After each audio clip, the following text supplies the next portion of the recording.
Augustus केसर, जिनका जन्म 63 BC में हुआ था और उनका देहांत 1480 में हुआ।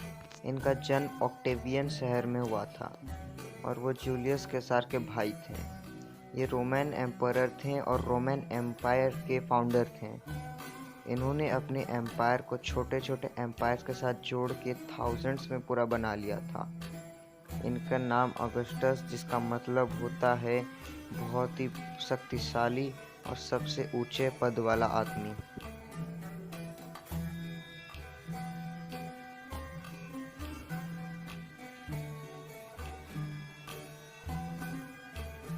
चिन शिंग हुआन, जिनका जन्म 259 बीसी में हुआ था और उनका देहांत 210 एडी में हुआ था। चिन शिंग हुआन को बहुत ही छोटे से किंगडम के थ्रोन पर बैठा दिया गया था, वो भी 13 की एज में। वो अभी बहुत जवान थे और उन्हें युद्ध लड़ना बहुत ही अच्छे तरीके से आता था। उनका मकसद बस दुनिया हासिल करना नहीं था और उन्होंने बस चाइना 9 इयर्स में ही हासिल कर लिया था, मगर उनका लक्ष्य यह था कि वो सारे अपने हासिल किए छोटे किंगडम्स को पूरे बड़े एम्पायर में कन्वर्ट करते हैं।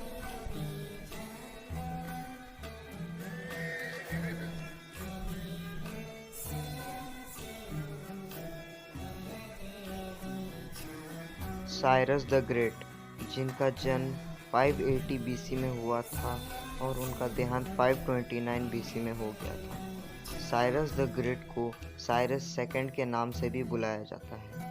वो एक बहुत ही महान योद्धा थे। एचेमेनियन एम्पायर के फाउंडर थे, जो कि इंडस रिवर के पास एगियन सी में स्थापित था। उन्हें साइरस द लेजेंड करके भी बुलाया जाता है। उन्होंने कई युद्ध जीते हैं।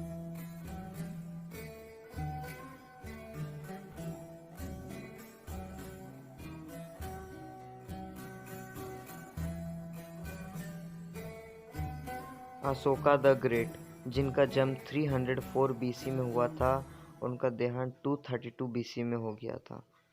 उनका जन्म मौर्य डायनेस्टी में हुआ था। अशोका को शिकार करना बहुत अच्छा लगता था। अशोका अपने फादर के चहीते थे। जब उनके फादर का देहांत हुआ तब अशोका ने अपने सारे भाइयों को मार दिया और वो निकल पड़े अपनी एम्पायर को एक्सटेंड करने के लिए। मगर कुछ समय बाद ही दया रिवर के पास उन्होंने अपनी आर्मी के साथ 1 लाख जैसी प्रजा को मौत की गहरी नींद सुला दिया। मगर कुछ समय बाद ही अशोका ने बुद्धिज्म एक्सेप्ट कर लिया।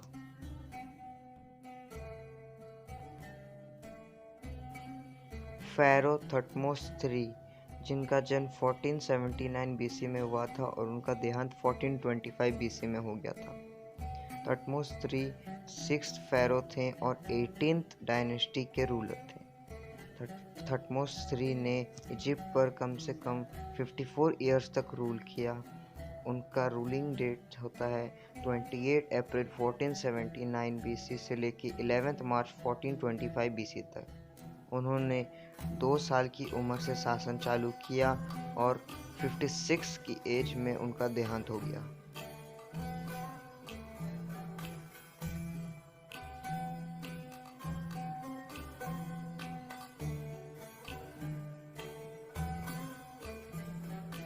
चारमैग्न, जिनका जन्म 742 बीसी में हुआ था और 814 बीसी में उनका देहांत हो गया था।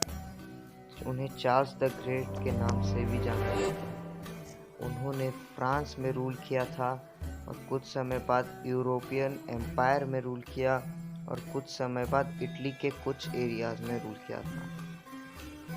ये लिख नहीं सकते थे, मगर ये लैटिन और ग्रीक बहुत ही अच्छे से बोलना जानते थे। उनकी स्केलेटन से पता चला है कि उनकी हाइट 6 फीट 4 इंचेस थी, मगर उनके फादर के स्केलेटन से पता चला है कि उनकी हाइट 5 फीट थी। उनके फादर का नाम था पेपेन।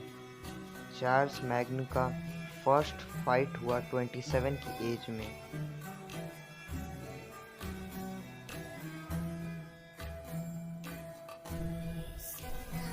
अटीला द हन, जिनका जन्म 406 बीसी में हुआ था और उनका देहांत 453 बीसी में हुआ था।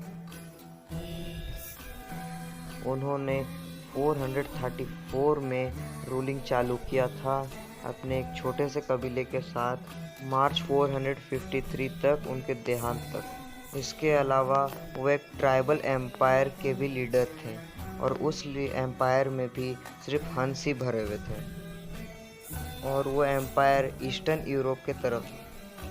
उनके शासन के टाइम रोमन एम्पायर्स का भी कहर बहुत ही खतरनाक था, इसीलिए अटिला द हन भी रोमन एम्पायर से बहुत ही ज़्यादा डरते थे।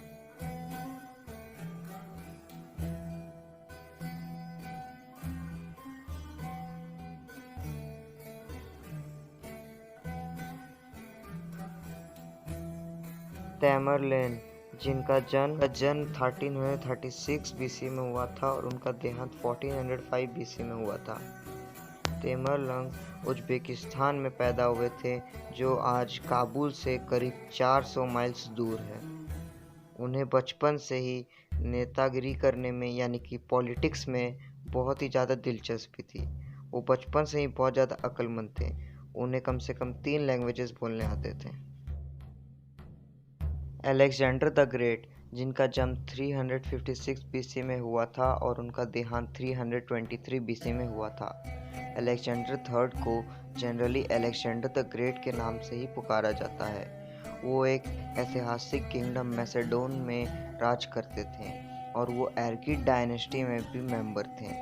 उनका जन्म पेला में हुआ था 356 बीसी में और उनके फादर फिलिप II के देहांत के बाद उन्हें थ्रोन मिल गई थी जब वो 20 के एज में। उन्होंने अपने ज़्यादातर शासन के समय में मिलिट्री कैंप में ही बिताए, जो कि नॉर्थ ईस्ट अफ्रीका और एशिया में थे।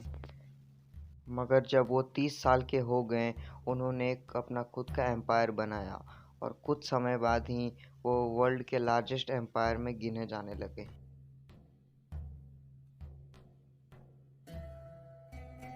चंगेज़ खान, जिनका जन्म 1162 बीसी में हुआ था और उनका देहांत 1227 में हो गया था।